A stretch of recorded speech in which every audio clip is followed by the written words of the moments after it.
I can do more towards the kitchen. Circle like this. They can see over there. Like I can even put this one more in the camera. You good? Yeah, I know.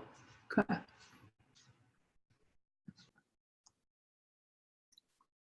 Hi, and welcome back to another episode of Self Carved. I'm so happy to be here, and I'm not here alone this week. I have an amazing guest, a coach. She is many wonderful things, and you'll be hearing about it, but she is an inner child healer. She is a shadow worker. She works with family to break generational curses. She is a Reiki Master. She's a public speaker, a published writer. I mean, what else? She helps people heal through crystals too. She helps them manifest their desires. So it's so much. And it's crazy that one person can be so talented and so impactful at once. So Leah, thank you. Thank you so much for being here today. Can you hear me? Are you here with us, Leah? The world is calling Leah. Thank you for the introduction. That was like, wow, thank you. So for anyone listening to, you'll notice throughout our interview that this is not the first time we're speaking. Leah and I have known each other for about 2 years and not only become great friends, but we have collaborated a lot business-wise too. So this is going to be really magical and I'm so excited. So let's dive in. Do it. So one thing I've always loved is your energy. You're so warm and your energy is so transferable. So why do you think that is, and why do you think that some people don't have that? Some people come off as more frustrated and angry, while some people come off as so happy and loving. Why do you think that is? And other people can't feel it. For sure. Well, my energy is not always this high. I wish I could claim it was, but I'm not always like this. My son will tell you. However, most of the time, I'm a very happy medium. And there was a time in my life that I definitely wasn't. And my energy was very low, and I took everything so personal and got mad so easily and thought the whole world was out to get me. And it put me in this very low state of mind. And when I started doing a lot of inner work, I noticed that even though I was doing these things and improving, I still was feeling really depressed. And then when I figured out and learned about energy work and how that really goes hand in hand with spiritual work, then I started seeing a major transformation on how people perceive my energy. And that was because I had a lot of toxic energy left from the stuff that I healed. And it was still brewing around and coming out of me, so to speak. And people definitely can feel that. So I think it's just the difference of what you've got going on energy-wise as well, if that makes sense. Well, absolutely, it does. Which actually brings about the question, what is energy work and what is the difference? Follow-up question, what is the difference between spiritual work and energy work? Yeah. So spiritual work is any work that, or this is the way I interpret it, it's any work that moves your spirit, right? So anything that gets you feeling more connected to you and connected back to what connects you.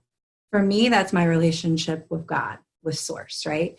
I have to have that connection where I get access to hearing, wisdom, and, all of that. I have to have that. So everyone is different. But spirituality and being spiritual is really just being aligned with the things that move your soul and making sure that you make time for them and keeping yourself connected. Energy work is literally moving energy around your body. So all of us and everything is made up of energy. And it kind of puts out this vibration to the world, right?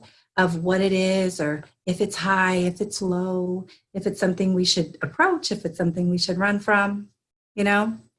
So energy contains that vibration that either you are attracted to it or something's telling you not to be. We are made up of energy and water are the two main things that we're all made up of.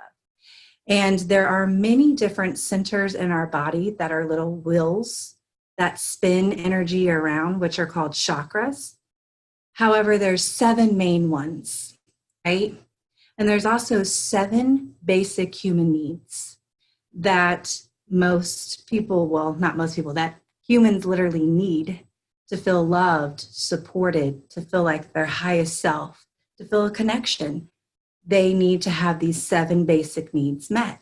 Well, it's not ironic that we would also have 7 energy centers. Well, those are all also connected to emotions, just as much as they are energy. So if you've had something very traumatic happen in your life, like a divorce, relocating, even marriage, anything where it's a huge shift, that can cause a shift in your energy, right? And in your energy centers. So when that happens, the wheel may go off balance, it may get clogged, and the other energy doesn't get through the way that it needs to, and that can cause all kinds of things to happen. And we can get into that later too.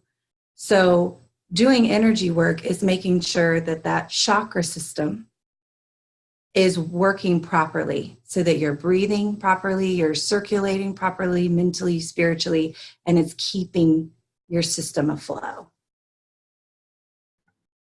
That was very beautifully described. I love it. I was like, it's a long answer. I almost fell asleep saying that. No, I love it. I love it. I love it. And the thing is, for me, I always love to simplify things for people, right? Okay. A lot of people, yes, absolutely. Some people might be hearing it for the first time. Some people may be seasoned. Some people may be in between. So, but either way, it's always good to have repetition. So I love how you described it. It's a beautiful way to look at it. I do want to talk more about spirituality and religion, but let's talk first a little bit more about why do these energy centers get blocked? What is it that is causing it? Is it the trauma? Is it something that can happen at any time in their lives? What is it that causes us to have that energy get stuck in these different centers and not flow the way it's supposed to? Yeah. So it happens, most of the time it happens the very first 0 to 7 years of our life. Because that has to do with our brain waves, as you know, and has to do with how you process things at that age. So for the first 7 years of your life, when you process things, you process them with no filter of how it's supposed to be, right? So that's just your own opinion, but there's nothing else but your 0 to 7 year old opinion in there. And then what happens is when you start having those people kind of dive in and give you opinions of how you should be, how you shouldn't be, this is okay, it's not, that changes that filtering system. And when it changes that filtering system, that also changes that energy system. So everything before you react starts going through that filtering system. And so when you respond, even though you think you're responding based on that situation, you're responding actually based on that filtering system.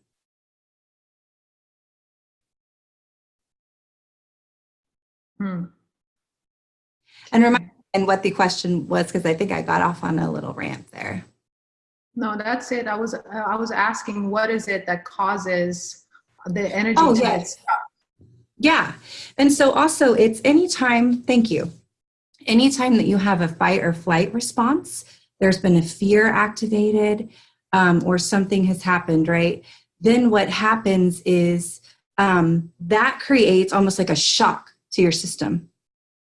And so sometimes, let's say that there was something traumatic that happened to you, right? And it taught you to be very careful with your heart, because when you trust people, it just always turns to shit.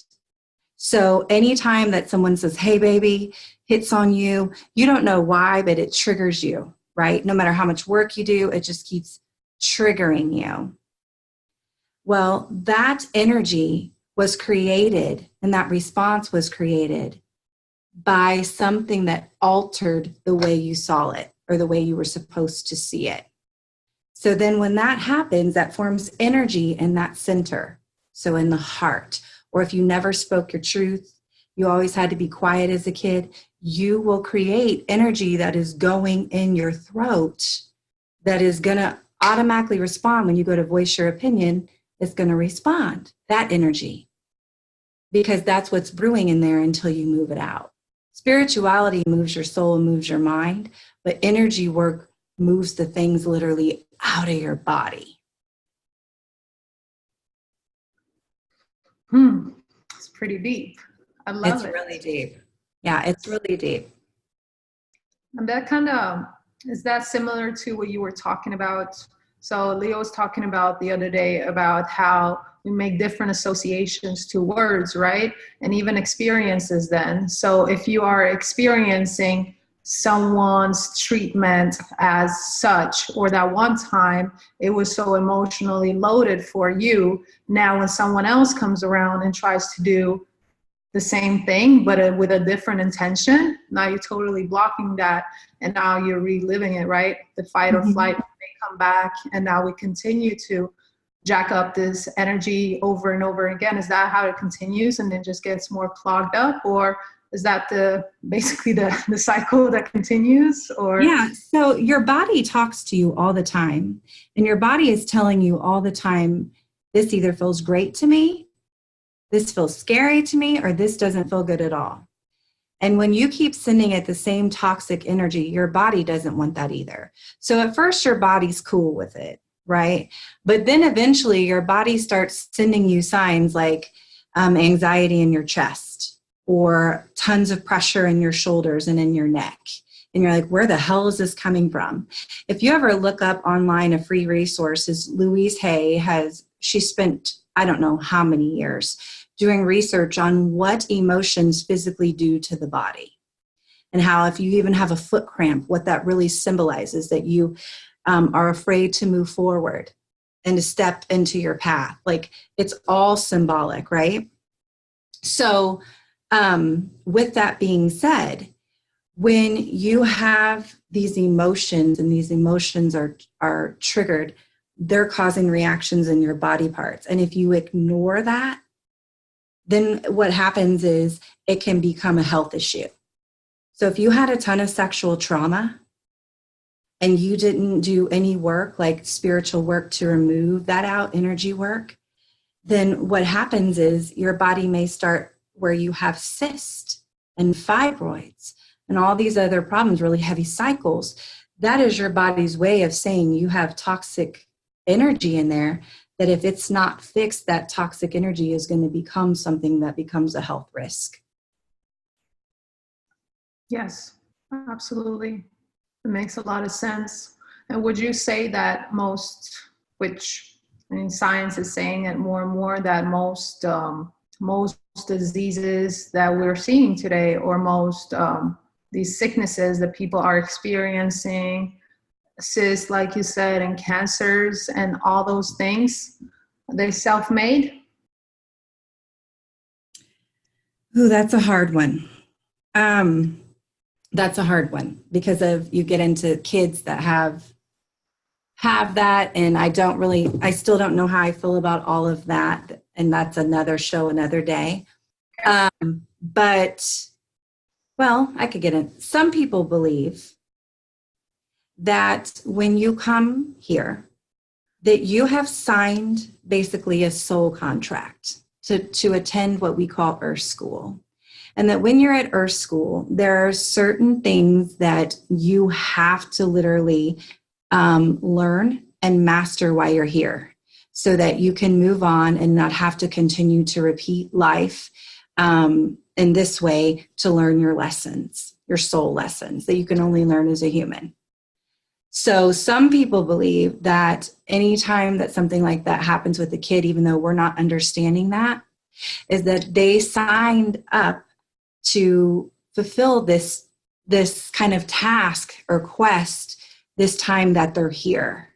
And that we don't know that this could have maybe been their 4th time here, 5th time here, but it looks a certain way to us, but that the soul signed up knowing it was going to go through that. Other people believe, how on earth could I ever believe that? I lost a child. You have no idea what that's like. So that's a very fine line. However, I do believe that sickness is 100% can most of the time be cured or lessened, the symptoms and things, by healing the emotion. So even if you are sick and you start really working, you hear people all the time that have healed themselves from cancer. Yes, so often. Right? They're like, screw it, I'm not taking this medicine. I'm going to try literally like sunshine and happiness, and people think they're nuts. And then all of a sudden it's a Hallmark movie that got, but they healed the emotion is what they did. And so the emotion then, is not sending all those alerts to the body, because they also got the sickness out too and didn't bring it right back. Absolutely. Interesting. So let's talk about you. Let's talk about some of the things, however much you feel comfortable.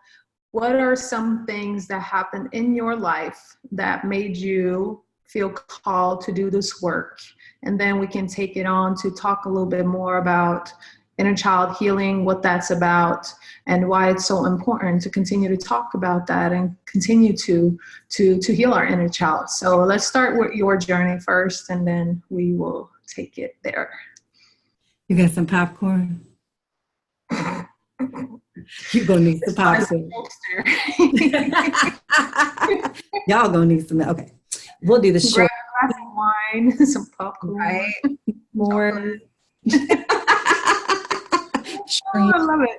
I could listen all day. Popcorn, shrimp. Okay. So on a serious note. So a lot of it stemmed from how I grew up, right?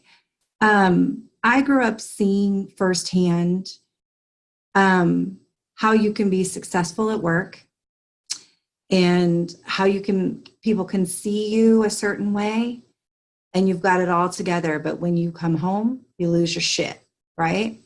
And so I grew up watching my father. He was an amazing man, but he really just couldn't win his fight with depression. And he would look, for relief in the bottle. He would look for it in a prescription, and he just sadly couldn't find it there. And unfortunately, I lost him to suicide over that. And so that was about 6 years ago. And I also grew up seeing my brother battle very young, really trying desperately, I think, in many ways to figure out what was going on with him. But he was battling as a teenager with depression and with other things.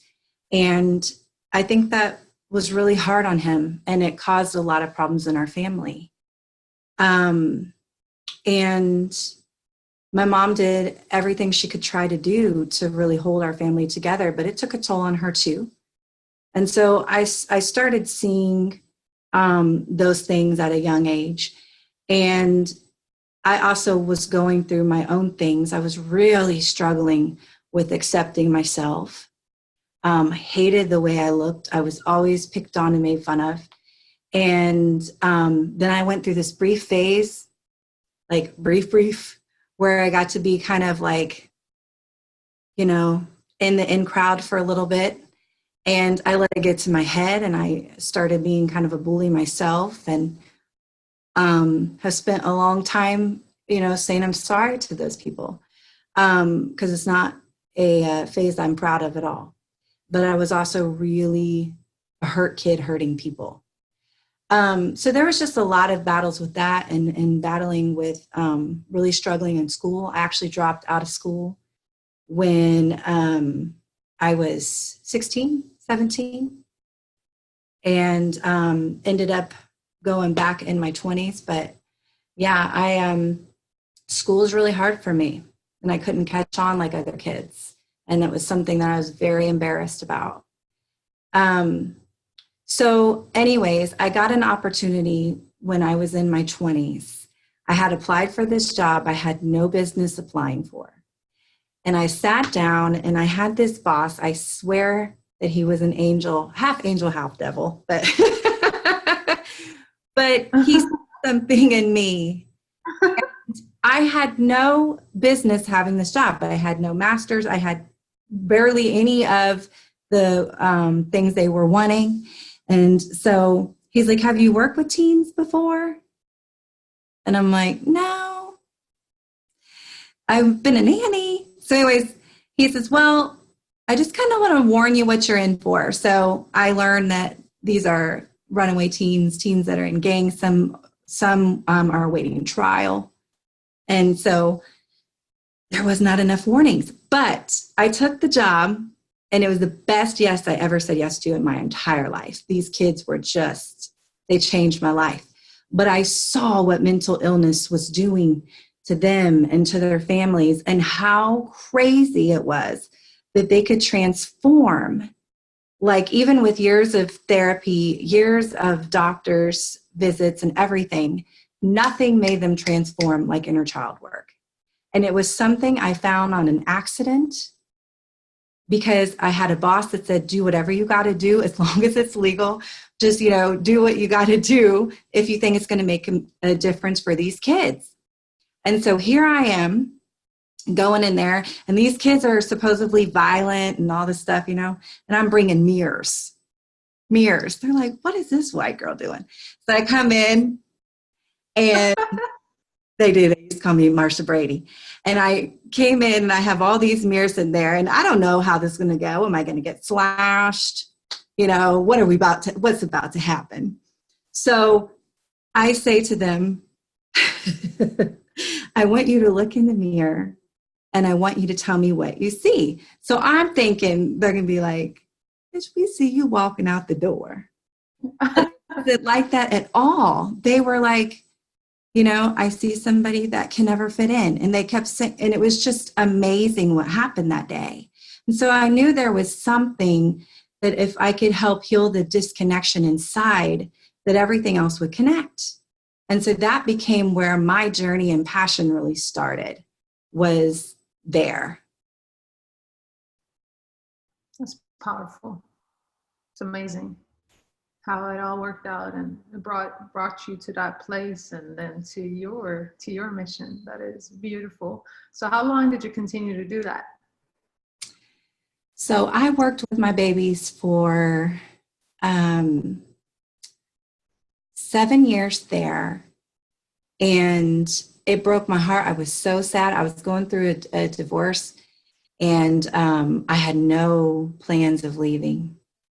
And then it was in my contract that I could not move to the other state, which is Kansas. And so anyways, long story short, I had to leave that job, and it killed me. But then I still worked with teens for about 3 years. And then I started working with women who had lost custody of their children, and then mothers who had lost children. Wow. And yeah. Yes. Very, very powerful, deep. Yes. Special and beautiful. That's amazing that you were doing that. And was this when you started healing yourself too? Did you discover that you were still hurt while seeing these kids identifying the fragile parts in them? Is that? Yeah, I actually had no idea how much it impacted my life. When you're kind of numb to it, you just go on and it just feels like your everyday. So I really didn't have any idea how much it was impacting me, my past. And then these girls, like I would take them to an appointment and they would tell me things, and I would start having very vivid dreams of things that happened. I had tuned out or blacked out. And it was bringing up a lot of things in me. And that's one thing I have really learned also working with my clients, is that God has a beautiful way, because everything is so orchestrated. It's just so cool.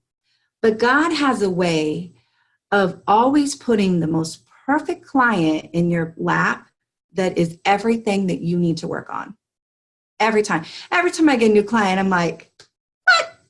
How did God, and now I have to help her work through what I be working through. And I agree. Right? It's the best, one of the best parts of it. It's incredible because you all grow together. Like my client, it's hard not to become friends with them because it's literally like you guys grow together. It's so beautiful. So yeah, that's what they did for me. The teens, they literally changed my life because they forced me to see some things I have been running from. And it gave me the courage that, oh my gosh, if they're 15 and they can do this, then I can do this. Absolutely. I love it. I love how humble you are. Yes. Well, thank you. I also learned I had some basketball skills I didn't know about. Oh, yeah. I would always battle it out on the basketball court. Not even listening to you. But I think it's so cool that you are saying that, because there's a lot of people out there that once they become really good at something, they just see themselves as such experts and they continue to help people, but they forget about themselves. They don't see themselves anymore. So I think that's very critical. I think it's awesome that you're bringing that up, especially for coaches or any coach that is listening right now, to check in with yourself, and also use your clients to check in with yourself, because that's what you're talking. Yeah, absolutely. Absolutely. We do so much background work and then we just tend to forget about ourselves. So I love how you're able to do that and continue to use that to grow and help them in the meantime. Thank you. So now that you're not working with, you do work with kids still, but now that you have female clients that you're working with and you're working with families, what does that look like? What kind of work do you do with them? Is it inner child healing? You do generational healing? What all happens? What kind of magic happens when you work with your clients?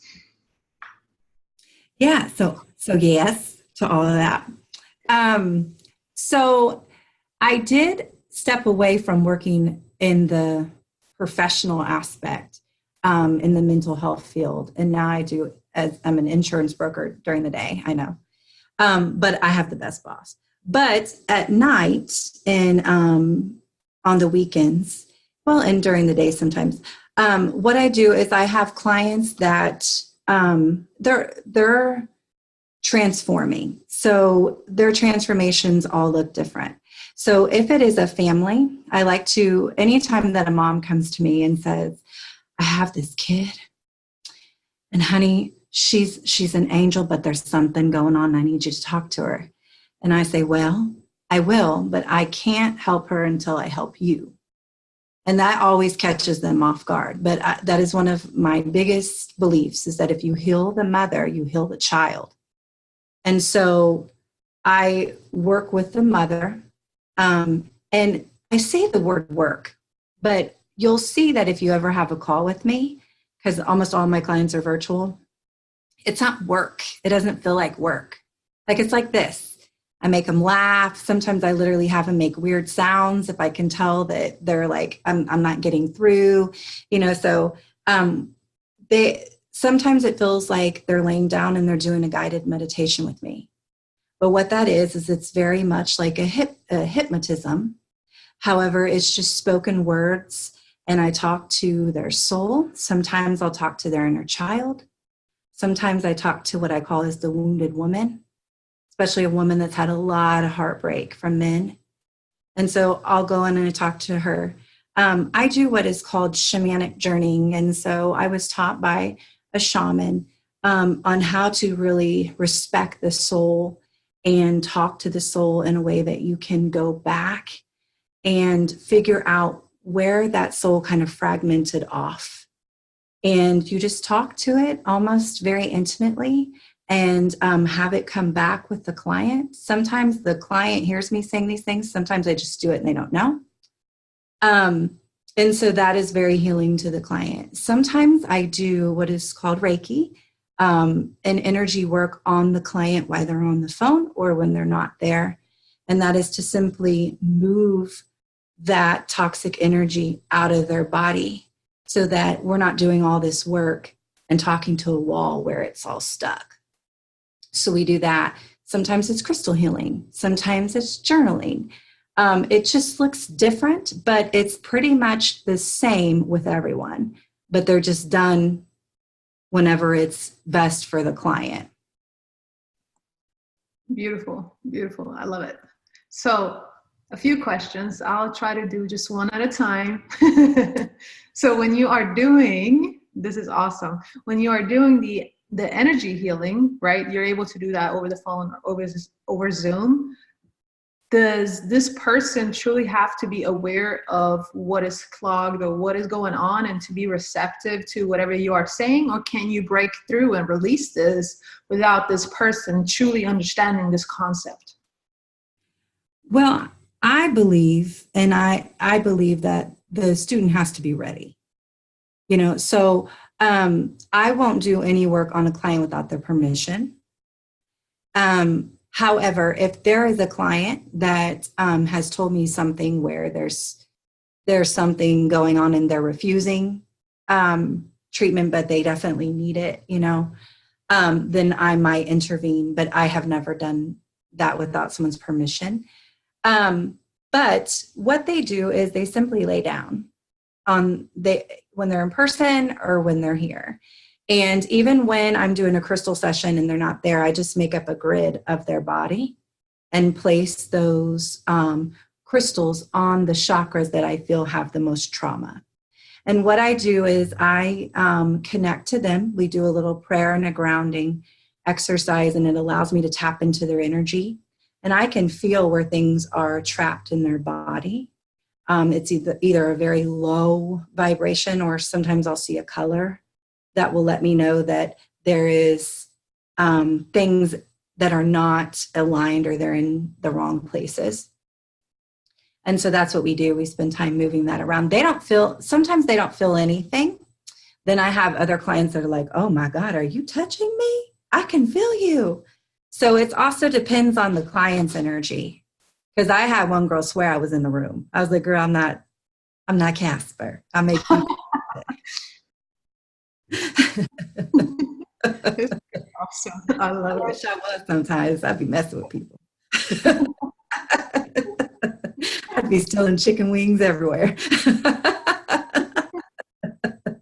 Oh, Leah. So, question. I have so many questions. But how I just keep firing, right? Just keep Go coming. for it, Mama. So how does a person know what this person needs? So how do I know if I need someone to help me with energy work? And can I figure out where my energy is blocked? That's the first part. And then how do I know if I need crystal healing or some other type of healing? How do I know this? Okay. Well, everybody needs energy work. Everybody does, honestly, because you have to have it somewhere to go. Now, you have to let it go somewhere. However, energy work can be different for different people.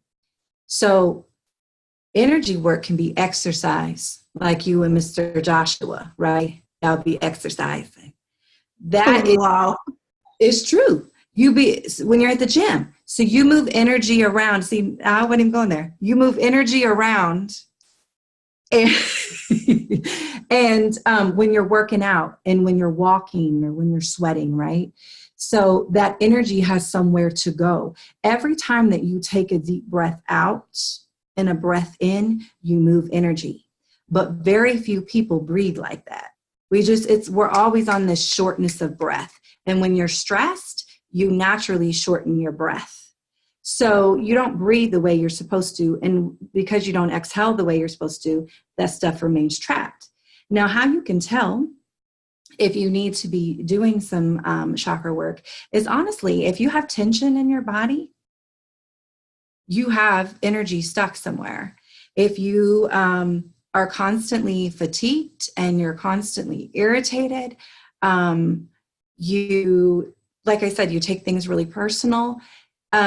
Anything that feels off is probably something in you that's off. And especially if you have physical symptoms that have manifested, meaning, you're having a lot of pain in your right side ovary and stuff like that. So you would want to, of course, seek medical attention first. But I mean, when you're doing energy work, you would want to make sure that you're breathing into those areas. So if you can't afford to call somebody like me, what you can do is on YouTube, what you can do is a free body scan. I think I even have it on my channel. You can do a body scan and it will tell you what chakras to go to and where they're located in your body. And you scan your body to see how the energy feels. So I'll teach you a little exercise real quick. Okay. Yay. You ready? Yes, absolutely. So you're going to take your hands in like a prayer position. Okay. And then, you already knew what to do. Okay. And then you rub them back and forth. And you're going to keep doing that almost until it feels like it's going to burn. Okay. Then when you're done, you're going to slowly, very slowly pull them apart. And you can feel energy. Yes. Feel that? Okay. So then what you would do is you would start at the top of your head, just at the crown. Mm-hmm. Okay. Do you feel anything coming off? Yes. Okay. So I break it down. So that's good. So that means your crown is active. That's great. So then you're going to go down to your third eye. Okay. Does it feel as strong as the top of your head? Yeah, pretty much. So it's aligned. Then you're going to go down to your throat. Never physically touching your body, though. Felt good. Yes, And I still. And to see if it feels the same as your head and forehead. If it's lighter, right? If the energy is lighter, that's saying, oh, this needs a little bit of attention. So then you'll go down to your heart. Still feeling it? Good, girl. That's what I'm talking about. That's a good life coach, y'all. Okay, then you go down to go down right under your rib cage. Okay.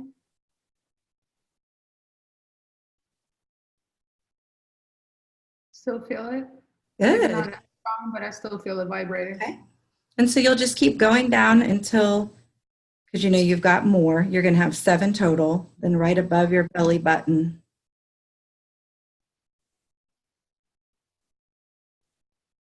And then you're going to go down into the root.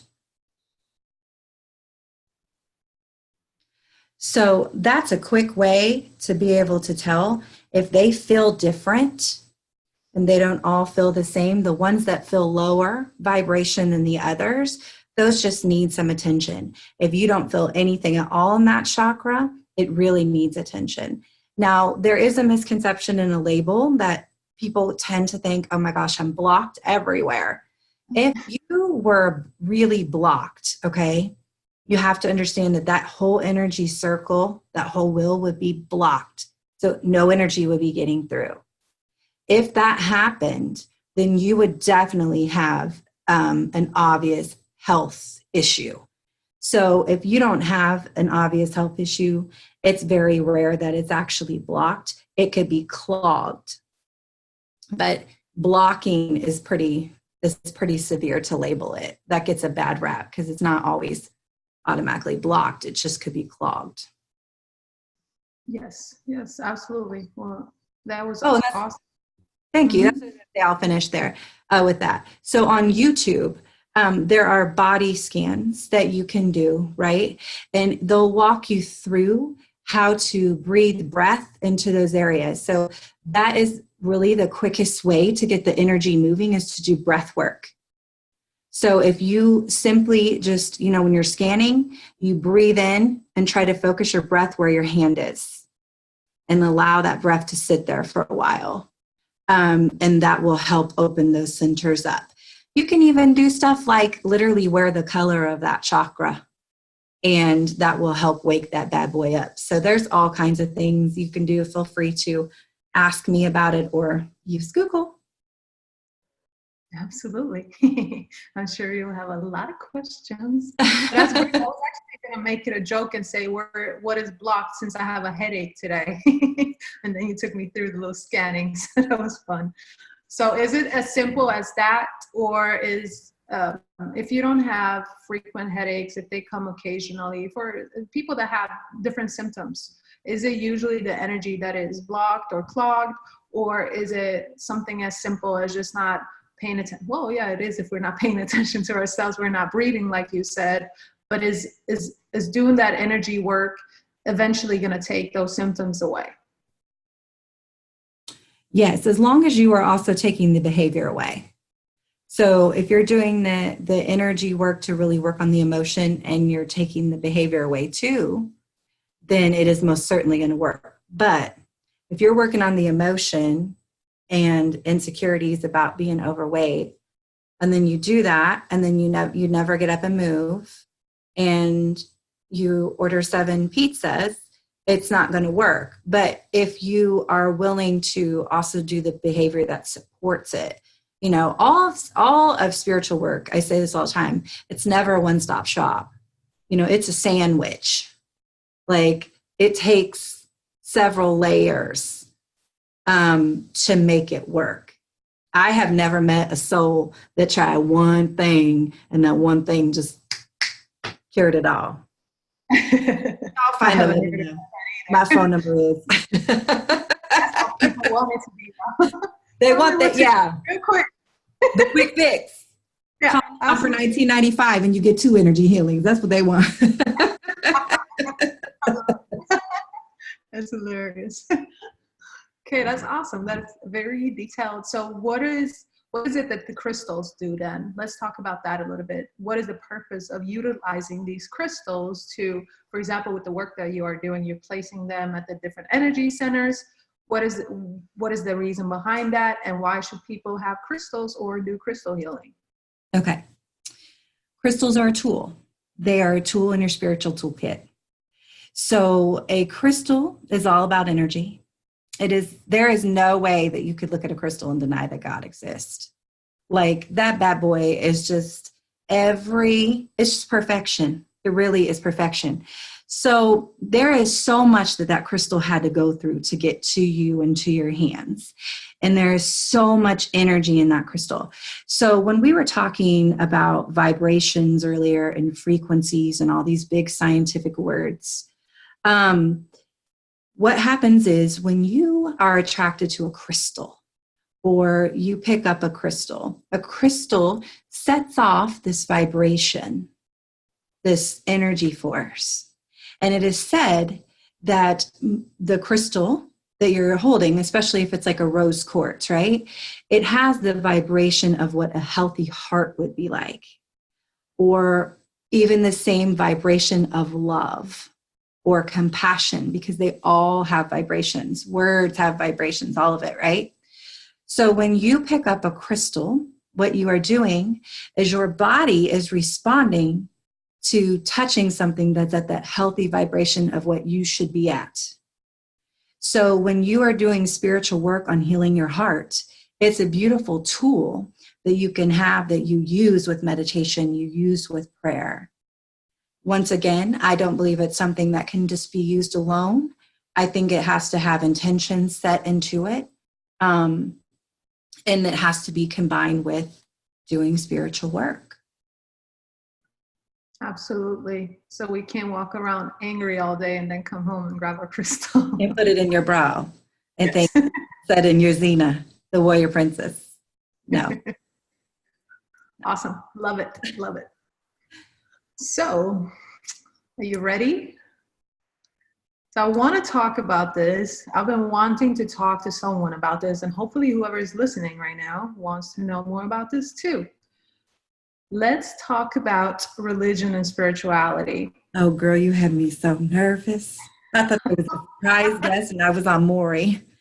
I was like, oh my God, who's coming out? Okay, so about religion and what? Yes, what I want to focus on specifically, and this is what I'm seeing as I'm growing as a person, the more clients that I work with, the more that I expand my mind, my soul, my everything, my energy, right? The more that I'm working on everything that has to do with me and working with people in the process, I am seeing people around me, and there's quite many of them that are so obsessed with this is how it is, right? And they are such hard believers, and it doesn't matter what religion, right? We're not talking about a specific group, but they're such hardcore believers, but their life reflects something completely different. And I'm seeing this so much, and I have a lot of clients tell me this too. So I really want to talk about this and get your input on this. Okay. Well, from my understanding is that I think this is also in the spiritual community too. People get very obsessed with a quick fix. Okay. So there's a beautiful thing that happens when you go to church. When you go to church, you're around everybody in there. Most of the time, they're there for the same reason. They want a relationship, a connection with the connector, and they want healing of some sort, right? And so there's a connection with that. And then there's this beautiful music that has a vibration and all of that, right? I love music. And then you get a pastor, especially a really great pastor like who I love, like T.D. Jakes, who's an amazing storyteller. I could listen to him talk all day. So you get a pastor. And what happens is people get really attached to the pastor. And the pastor then does all the work for the congregation without the congregation realizing it. The pastor researches the message, studies the word, talks to God to get the sermon, then prays for everyone in the congregation. So everyone gets the healing, not all the time, but most time. They get the healing from the pastor, not because they went home and did the work on their own, studying the scripture, figuring out what God wanted them to know. Instead, they wait till Sunday for somebody who's done the work all week to deliver the word, and then they get the reward. Well, what comes from that is a disconnection because they didn't develop the relationship on their own. So once they develop the relationship on their own, that to me is what spirituality is. There's just this hype and this misunderstanding that people who are spiritual are not godly, and it couldn't be further from the truth. It's right. That people that are spiritual don't want to have to depend necessarily on a middleman to form the connection. So they do the research on their own and figure out what feels best to their soul and then move forward on doing those things daily. With religion, I think, unfortunately, sometimes it's seen as a way to control. And, I could get on this subject. This is a tough one, but religion, especially a lot of the scripture, we don't get to see what it was actually designed for us to see. So it's been proven, and I know that this will cause a debate, but that's okay. I'm good at that. So religion, the Bible in many parts have been altered for back in slavery days. This is horrible to say, but masters started seeing very soon that when their slaves would go to church, they would feel empowered and that they could be free, right? And they started getting worried that they were going to run. So they quickly changed scriptures to reflect certain things and almost establish a fear of obeying and all these things, right? And so sadly, it took a turn from that. And some even believe I know that's another subject, that's also when the image of Jesus was changed to reflect a white man, to be used as control. So there's all these things that go with that. But at the end of the day, we could talk about, religion and people being a sheep. But I think the premise is the same if you're religious or if you're spiritual. You desperately crave knowing where you really came from and knowing what you are a part of and why you're here. And if you can just get back to that and really establishing a connection, a relationship to who put you here, all that other stuff will fade away.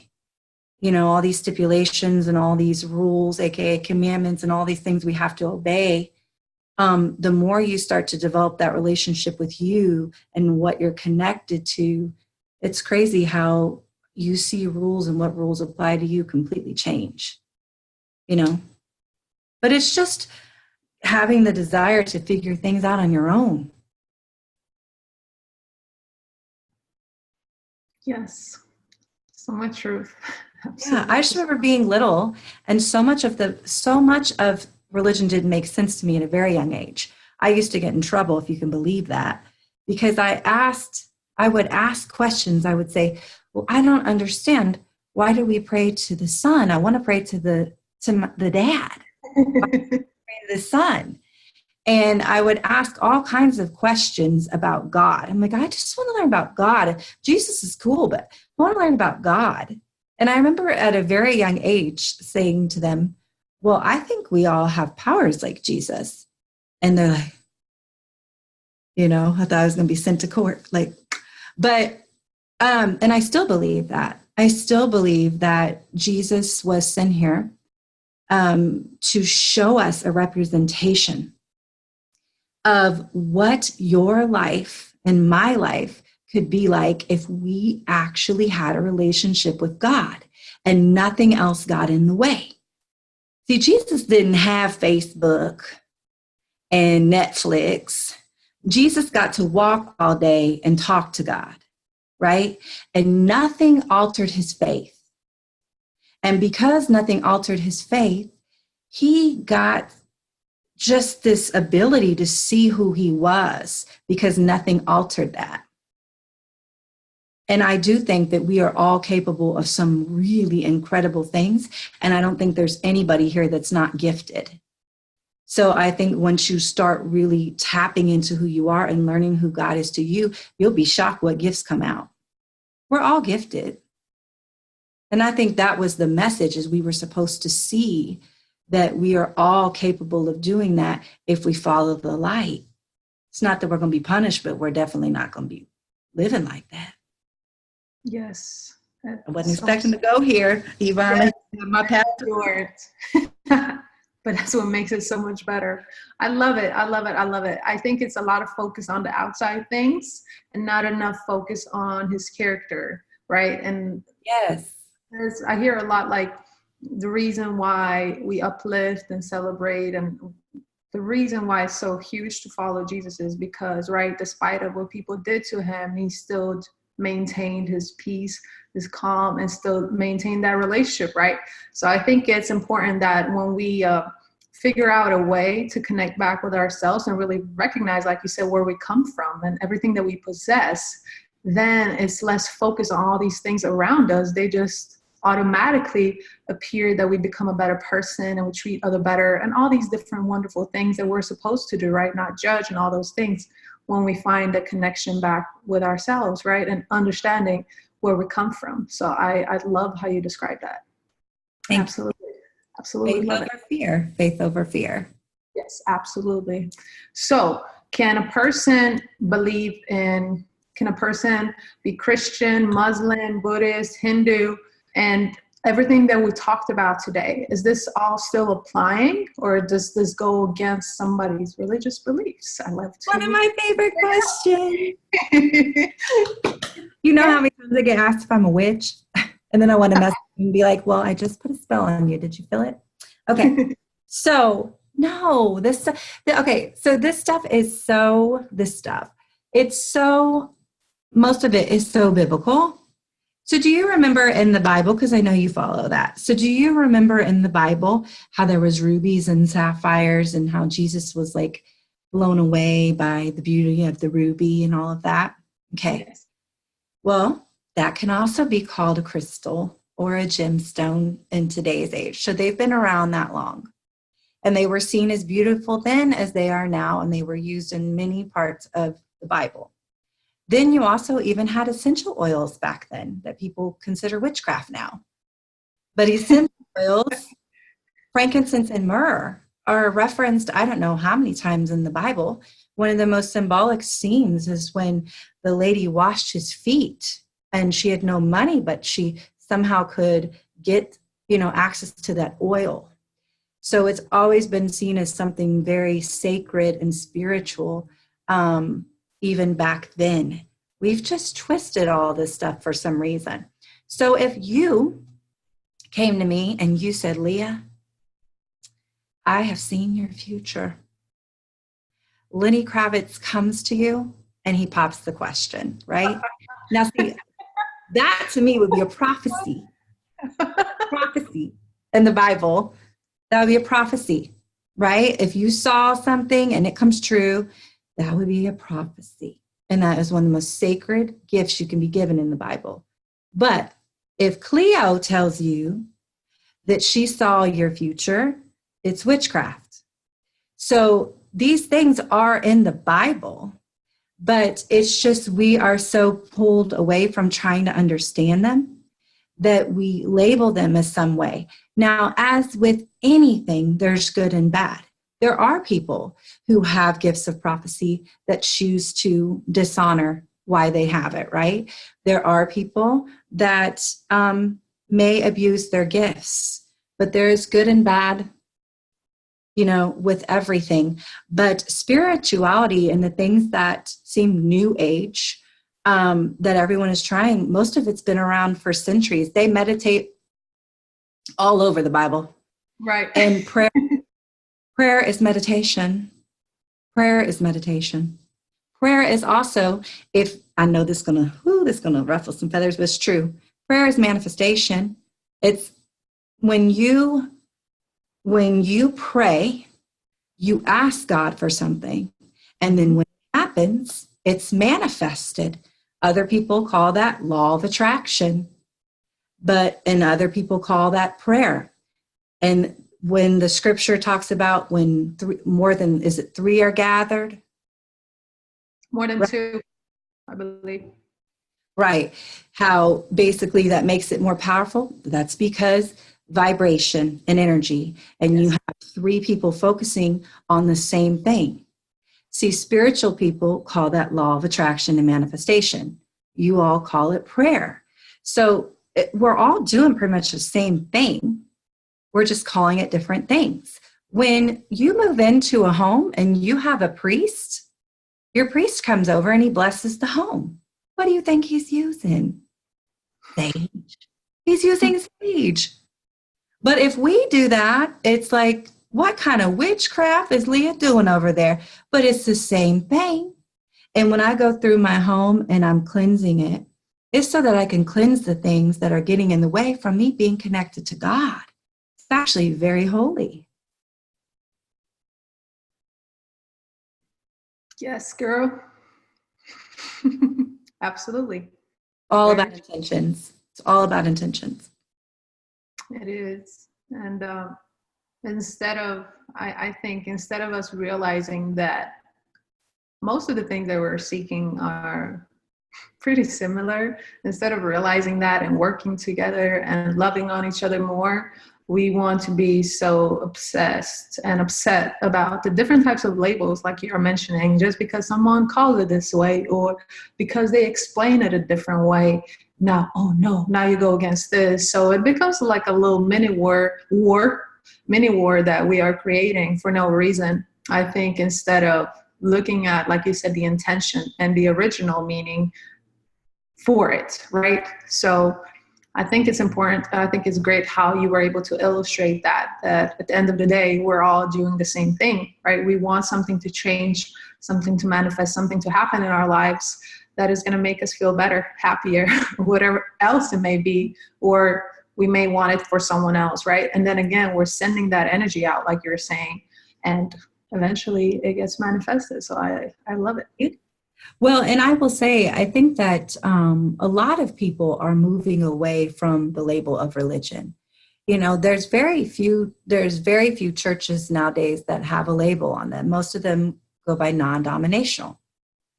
And also, with that being said, I was at a sermon, ironically, and they were talking about how many churches close a day. And I wish I could find that piece of paper, but it was literally like 1,000 something.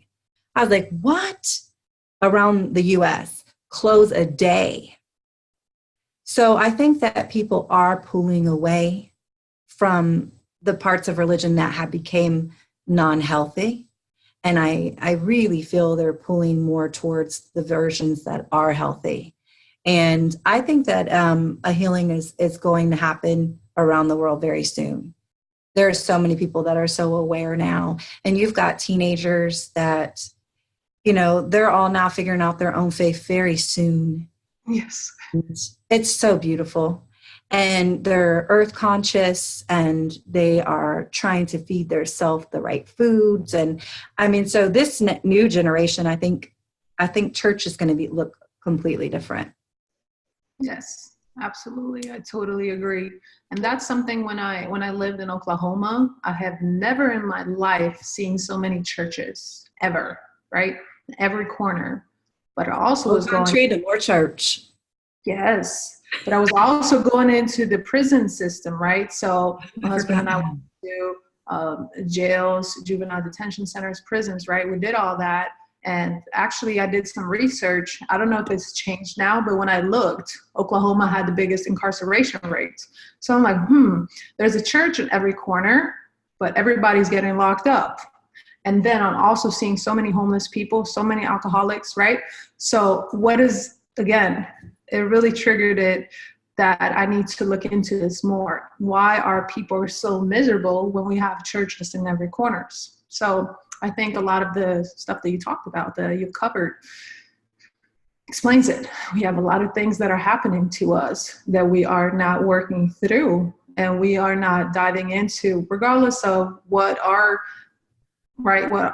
belief system is. We just want to look at the surface and want the quick fix, and whatever is easy to apply, we will. And the other things, we can point fingers, right? So that is something huge that I was noticing. Never seen that before. So it was interesting for sure. Yeah.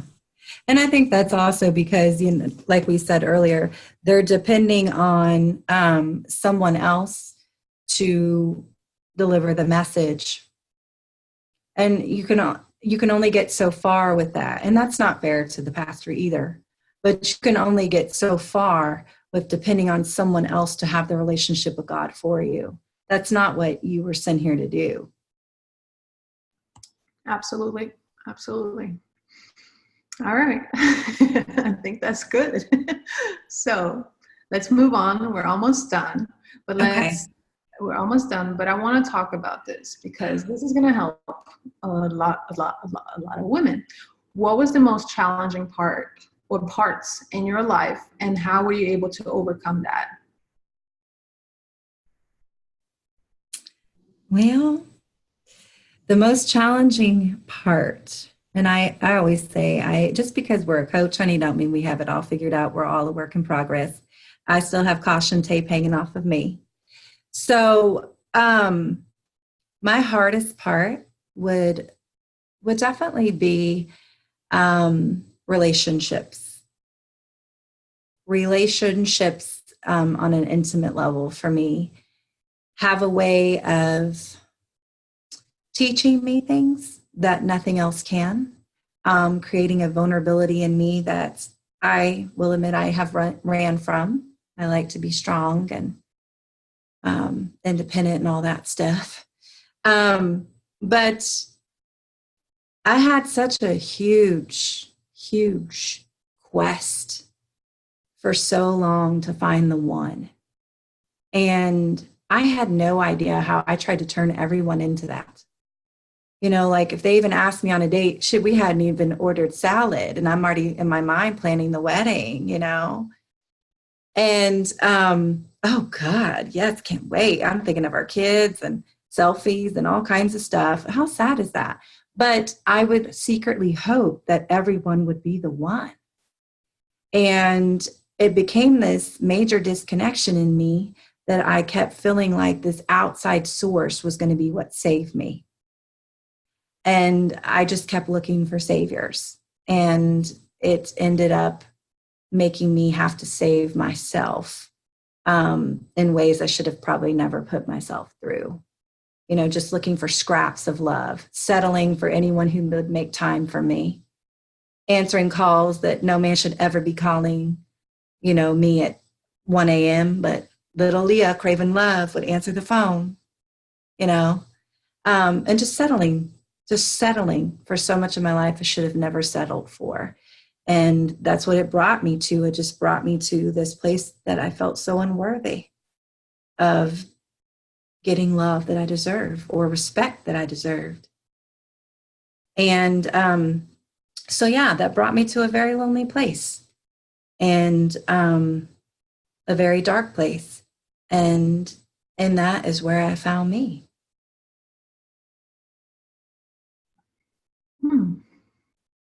Thank you. Thank you for sharing that. You're welcome. Yes. I love it. Being able to be able to be vulnerable, and especially in front of many people, is a huge, huge strength. So thank you so much. I know somebody needs to hear that. And it's definitely going to make it a little bit more worth it, right? Because the most important part is what you said at the end. That's where you found yourself, right? Yes, I love it. So how, let's do this one before we wrap up with something I haven't mentioned yet. But so how are you moving on from this? Are you still searching for love in your head? What would you tell the woman who's listening right now, who's had similar experiences as you, and who feels frustrated, maybe feels like she's given up on love? Where do you go from here? Yeah. Well, I had to really look at who it was that was wanting the love. That was a big part. And who was wanting the love was little Leah. And little Leah used to dream, honey. I really thought I was Cinderella. And I would dream that prince was going to come in my little carriage and mouse and everything, and that shit never happened. So what I realized is at a very young age, I really associated a man being a savior. And without realizing it, I gave it that label. And so every man got that role of saving me. And the more work I did, I started realizing what a screwed up thing that was for me to do, because it put so much pressure on a man that is coming in doing all the work I should have done for 30 years. And I'm expecting him to do what I don't feel I'm worth doing for myself, and then get mad at him if he's not willing to do it. I mean, we're just setting him up to fail, right? And then get mad at him, but yet not mad at us. And this just became the cycle. It was like no matter who the man was or mask he wore, it was the same issue. And I felt lonely and worse every time, and beat myself up. And it was so embarrassing going to functions because nobody knew who the flavor of the month would be. It's not like I wanted that. You know, I didn't want to be Baskin Robbins, but I wasn't being picky with who I was even allowing myself to go on dates with, knowing damn well, women, that they would say and do things before I even went on the date that would tell me right away that this person was not good for my self-worth. But I went anyway. So when you're laying there at night on a Friday night and you're lonely and you are so tired of eating Ben and Jerry's, and all you want is just someone to see who you are, I know it's hard and you're going to want to do it, but you got to, instead of reaching for the phone, reach for the pen and the journal and write what you're really feeling. Is it that you want to call because you're scared you're never going to find somebody? Is it that you want to call them because you're not feeling very pretty that day or attracted that day and you want to hear a validation that you are? What are you searching for in that person that you're not willing to give you? If there's nothing, then call him. But chances are, if you do that exercise before you pick up the phone, you're going to see that you're actually picking up the phone or missing that person because of the temporary validation it brings you. But that validation will go away because it's not authentic. So if you do the work on you in that moment and reach for what you're really wanting and give it to you, not only will your vibration and your energy and your chakras and all that good stuff change, what you're attracting will change too. When you feel low about yourself, that's what you're going to attract. You're only going to attract as high as your vibration is. You might attract a little higher, but it's not going to be Prince from Cinderella higher. Right. Love it. Tangible and something that they can put into practice right away. I love it. Grab the pen and not the phone. My friend Angie calls it the magic wand. She calls a pen the magic wand because everything you write down turns into action. Yes, it certainly does. Absolutely. I love it. And do what Ivana, aren't you who told me this? What you can do and what I do, I rarely go out. So I spend a lot of time alone. And I kind of like me, you know? So if he ain't better than the entertainment I'm providing myself, I ain't going. So what I like to do, wasn't it you that said to sit down and write the list of what you want? Mm-hmm. Okay. So girl, when you want to pick up the phone, pick up the pen and just like it's a menu, like it is the best steak dinner, start writing down in detail. Y'all should read. I don't have a page. I have a notebook. Okay. My meal. Right. I do. I write down what it's going to feel like when I wake up in the morning and he kisses my forehead and has made me go organic coffee in my favorite mug. I sure do. It works. Trust me, it works. We'll see. And most of the time you get better than you wished for as well. So I love it. Great advice. So before we give the listeners the gift you promised, I haven't told them what it is. So before we do that. Now I'm trying to remember. Do you remember? It will come to me. Okay. So before we do something that's going to help us all, how can the audience reach out to you, connect to you, learn more from you, ask you any questions? Yes. So if you have anything in your life where you feel stuck and it's coming up for you at least 1 or 2, 3 or 4 times, and you can tell this is something repetitive and you don't want to keep living the same life over and over, let's start doing energy work or inner child work. It's all labeled that, but it's just a package of beautiful spiritual stuff. Call me, I always give away a 30-minute free discovery call where we can see if we're a good fit and see what I recommend for you. And we can do those on the phone or in person. And there's all kinds of packages to choose from there. Or you can go to the Soulful Goddess, which is my baby. It is my Facebook group, and it is made up of almost 700 incredible women that all have some beautiful thing to attribute to the group. And we uplift each other. We always have speakers in there, and it's about spirituality and everything you really should know as a woman. No topic is off topic. And so, yeah, you can work with me that way. Or I also have courses coming up, and trying to get one brewing with somebody really special with the initials IR. And so, yeah, we're trying to get something in the works too. So there's always a way to work with me. Love it, love it. I'll make sure also that I pin all the links so they are able to easily access all of that. So thank you. That's amazing. So the gift that The listeners are so patiently waiting for They're it. waiting for it. Uh-oh, under pressure. Subconsciously, they are. I'm like, Ivana, who'd you talk to?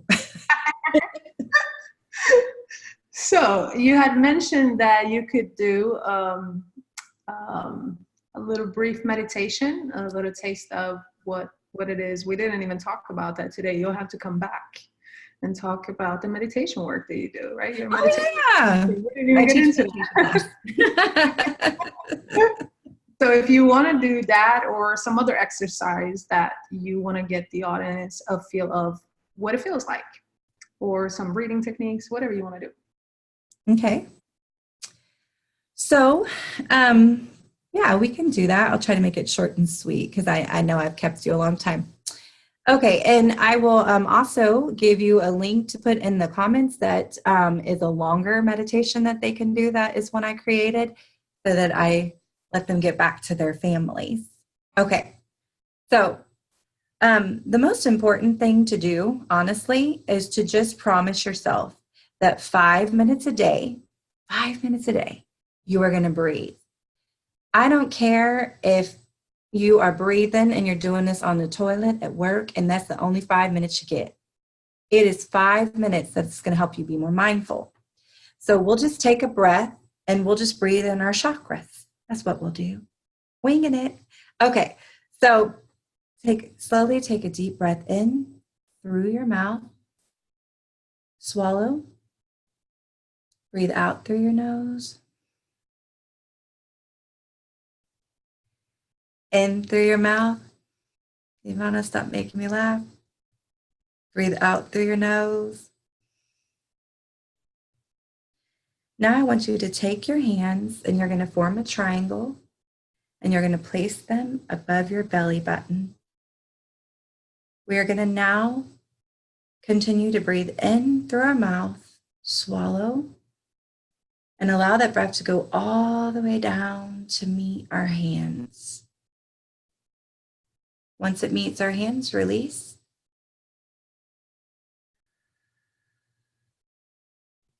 Again.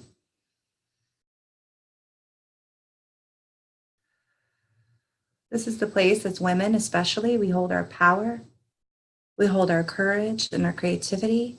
And if you are ever working on a business, a new idea, trying to attract clients, you want to make sure that this area is getting a lot of your attention.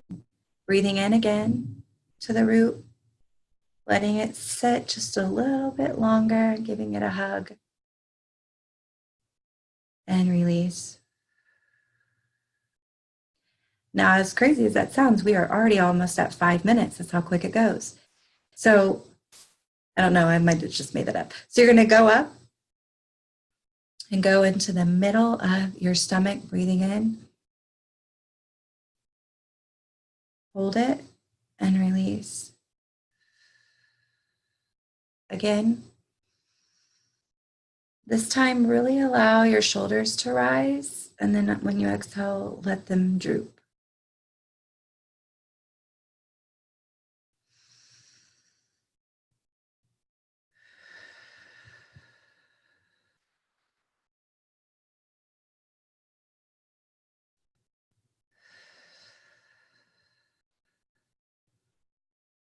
Gently bringing your attention up into your chest and your heart, breathing in, holding that breath into your chest, just breathing in compassion and forgiveness and understanding, breathing out. Again.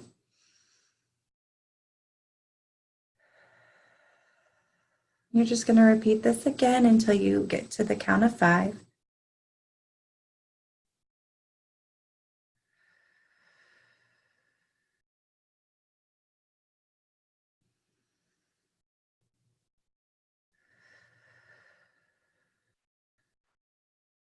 Feeling your heart rate just lower and goes a little bit slower.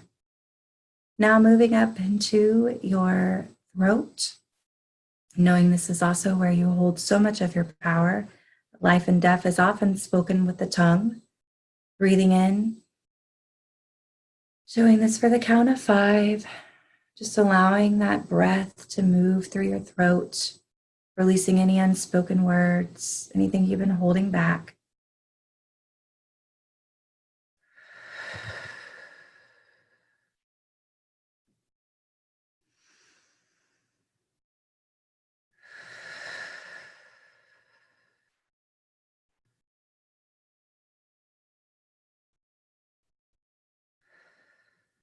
Now moving up into your head space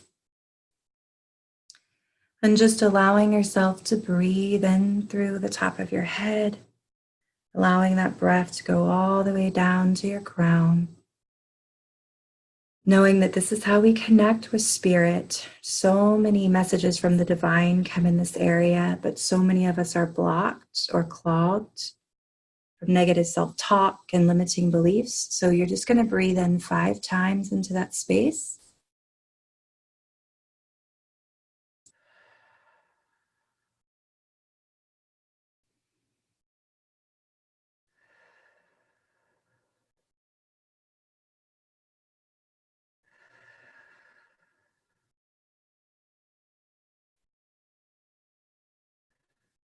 And when you get done, I want you to place your hands on your heart.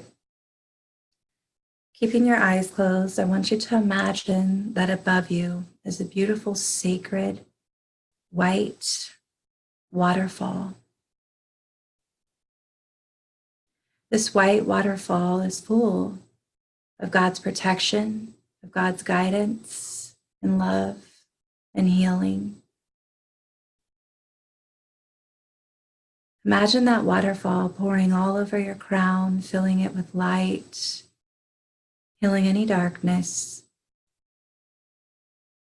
Imagine that white sacred light going down your body, removing any tension in your neck and shoulders and back.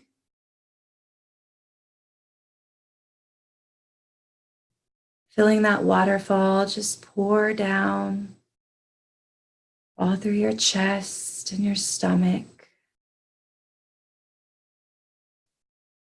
all down your body, just allowing you to feel more connected. Breathing in again, taking a final deep breath in through your mouth, and a really large release. Slowly bringing your attention back to the room, opening your eyes, just becoming aware of where you are. As you can see, that was just a very short, simple, guided meditation. They don't need to be that long at all, but you are just bringing breath into those areas. And you can see how just 5 minutes feels different. It just allows those thoughts and somewhere to go, to have an exit. Loved it. Thank you. Thank you so much for your time. I know we went over, but I think we needed to. Yes, we went as long as we needed to, absolutely. So Leah, thank you one more time for coming on today and all the magical and wonderful things you've shared with us today. I definitely benefited from it, so I know that anybody else listening is benefiting from it too. So thank you so much, and I look forward to having you come back in the future. Thank you. I love you so much. Thank you for this opportunity. I love you too.